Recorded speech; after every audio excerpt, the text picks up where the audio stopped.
ভাইজান কোনোদিনও কর্মীদের ছেড়ে কোথাও যায় না। ভাইজান সুখেরও সাথী, দুঃখেরও সাথী। অন্য দলে যারা কোর্টে যায় তখন তাদের জুতো ছড়ে চোর চোর বলে স্লোগান দেয়। আমরা আসামি নয় কিংবা আমরা বড় ক্রিমিনাল নয় যে আমাদের জেলের মধ্যে রাখা। বলে মাথা দেওয়ার বিষয়টা আমি খুবই কষ্টকর বিষয়, সেই সময় পরিস্থিতির শিকার। চলে গেছি, কেমন আছে সবাই? আশা করি খুবই ভালো আছে। তো আমিও খুবই ভালো আছি। সো আমি আজকে আছি কার পাশে? তোমরা তো চিনতেই পেরেছ, নাম বলতে আমরা আজগার ভাইয়ের সাথে।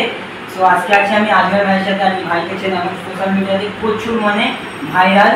সো ভাই যেহেতু নওশাদ ভাইজানকে গার্ড করেছিল যখন জেনে নিয়ে যায়, তোমরা তো জানো সবই, যখন তোলে বিনা অপরাধে ভাইজানকে, তখন কিন্তু এই ভাই গার্ড দিয়েছিল। তো কেমন আছো? আলহামদুলিল্লাহ ভালো আছি। তো তোমার এখন শরীর কেমন আছে? শরীর ঠিক আছে, কিন্তু হাতের এই যন্ত্রণাটা হাতে একটু চোট লেগেছে। ডাক্তার দেখিয়েছিলে? ডাক্তার সেদিন করে মেডিকেলে গিয়ে এক্সরে করেছিল, ওখানে বললো যে কিছু হয়নি, কিন্তু তারপরে বাড়ি আসার পরে জামিন বাড়ি আসার পরে যন্ত্রণা হচ্ছিল। আজকে আবার ডাক্তারখানায় গিয়েছিলাম, এক্সরে করলাম, ডাক্তার ওষুধ দিয়েছে। তোমরা তো ভাইয়ের মুখে সবই শুনছো, তো মানে তোমার অনুভূতি কেমন ছিল যে যখন তুমি ভাইজানকে গার্ড করছো, তখন অনুভূতিটা কেমন ছিল? অনুভূতি তখন আমার মাথায় অন্য কিছু ছিল না, এটুকু ছিল ভাইজানকে আমি কীভাবে মেলা তুলতে দেবো না, এটাই আমার ছিল। মানে জীবনের কোনো পরোয়া করিনি ভাই? না, জীবন তখন মাথায় ছিল না যে জীবন কোথায় আছে। বা তখন তোমার পিছন দিয়ে যখন পুলিশরা মারছিল তখন কিরকম হচ্ছিল যে আমার যেটা বেড়ে যায়? মারার ভয় আমি সব করিনি যে মরবো কি বাঁচবো, ওসব কিছু আমি কোনো মনেও করিনি, মাথায়ও আসেনি। এটুকু আমার ছিল পিছন যে পুলিশটা মারছিল, পিছন দিয়ে টানছিল, সামনে দিয়ে অনেকে পা ধরে ঠেলে দিচ্ছিল, পা ধরে করছিল, কোমর ধরে ঠেলে দিচ্ছিল, কিন্তু তা সত্ত্বেও আমি এটুকুই ছিল ভাইজানকে আমি পিছন মেলে তুলতে দেবো না, তাই তাছাড়া অন্য কিছু না। আর যে তুমি ভাইজানের সাথে জেলে রাত কাটিয়েছো 24 ঘন্টা, সেই অনুভূতিটা কেমন ছিল? বা ভাইজান তোমার বলে মাথা দিয়েছিল, তখন অনুভূতিটা কেমন ছিল? বলে মাথা দেওয়ার বিষয়টা আমি খুবই কষ্টকর বিষয়, সেই সময় পরিস্থিতির শিকার।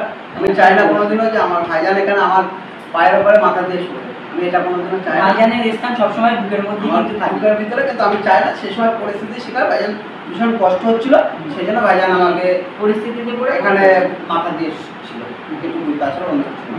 আর এই যে জেলে যখন তোমাদের চেক আপ করাতে আসে বা এই যে একটা সেন্টার জেলে আনছিল, যে তখন তোমাদের যেমন হাজার হাজার দর্শক ছিল, তখন মনের অনুভূতিটা কেমন ছিল? সেন্টার জেলে নয়, আমাদের ব্যাংশাল কোর্টে নিয়ে যাচ্ছিল। আমরা আসামি নয় যে আমাদের জেল খাটাবে, আমরা আসামি নয় কিংবা আমরা বড় ক্রিমিনাল নয় যে আমাদের জেলের মধ্যে রাখা।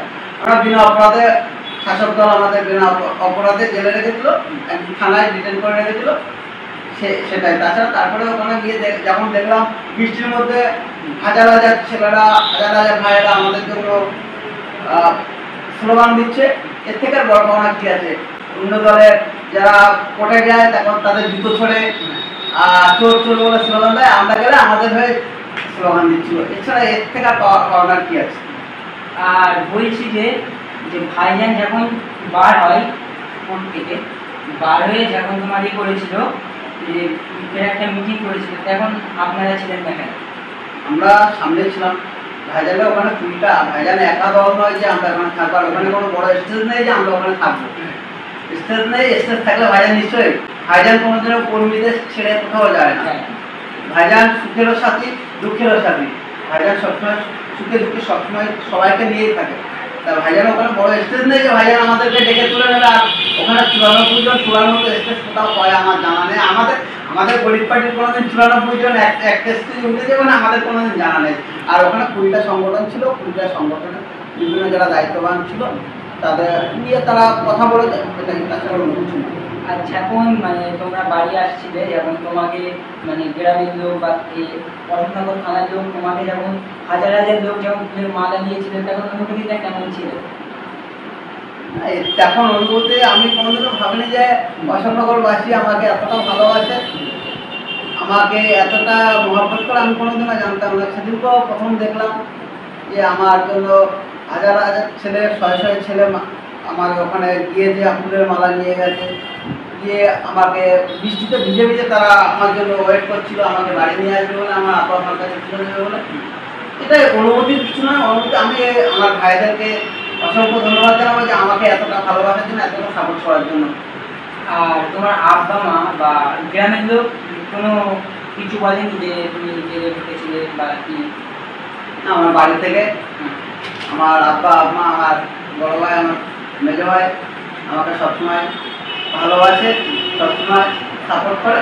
তার জন্য আমি এখানে ওখানে যেতে পারি। যদি আমার আব্বা মা সাপোর্ট না করতো আমি হয়তো যেতে পারতাম না। আমার আব্বা মা এবং আমার ভাইরা সাপোর্ট করে বলেই আমি সব জায়গায় ভাইজানের ডাকে যাই। ভাইজান ডাকলে যেখানে ডাকে সেখানে যাওয়ার চেষ্টা করি।